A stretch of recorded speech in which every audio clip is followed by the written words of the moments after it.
Let's go back to the audience for the next question. Your name, please, and your question for Governor Romney. Bryant Tapman.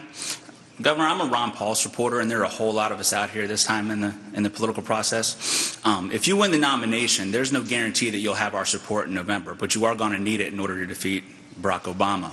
After Romney Care and your support of the TARP bailouts, we have questions about your free market principles. How do you plan on getting us on board with you and convincing us that you and Obama aren't just different sides of the same coin? Well, President Obama represents a very different direction for America. I hope you understand that he and I would take America very different places. My view is that we have to have the strongest military in the world to protect us from the threats around the world.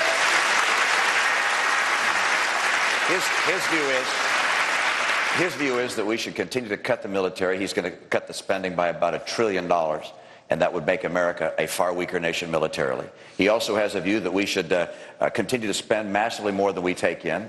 And like Ron Paul, and I think every Republican who's running in this race, I want to cut federal spending, I want to cap federal spending, and I want to balance the budget. So where we head is very different. And finally, let me just note that I've spent my life in the private sector, 25 years in the business world. I understand how the economy works. I understand how jobs come and they go.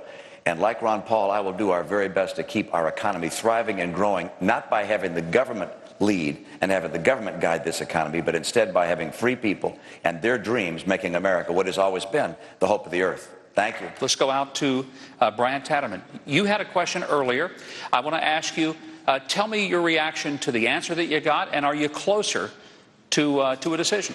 Well, I think that he kind of skipped away from the question. He started talking about military spending. Your question, by the way, was to Governor Romney. Yes, and well, yeah, everybody agrees that we should have the strongest military in the world. I mean, that was kind of not the gist of my question. I really wanted him to basically convince me that he's not a Keynesian, and then a choice between him and Obama in November wouldn't be economically inconsequential. And you know, with this growing libertarian wing of the Republican Party, I mean, he may even have to pick a Rand Paul as a running mate to get someone like me on board. But now you indicated that you are, in fact, a Ron Paul supporter, yes. So not completely undecided when you came. Well, are you less decided or more undecided? No, I'm more for Ron Paul. Okay. You know, after this, even though he's not even here, it's just everything that he says I've agreed with. All right. Well, we appreciate it very much.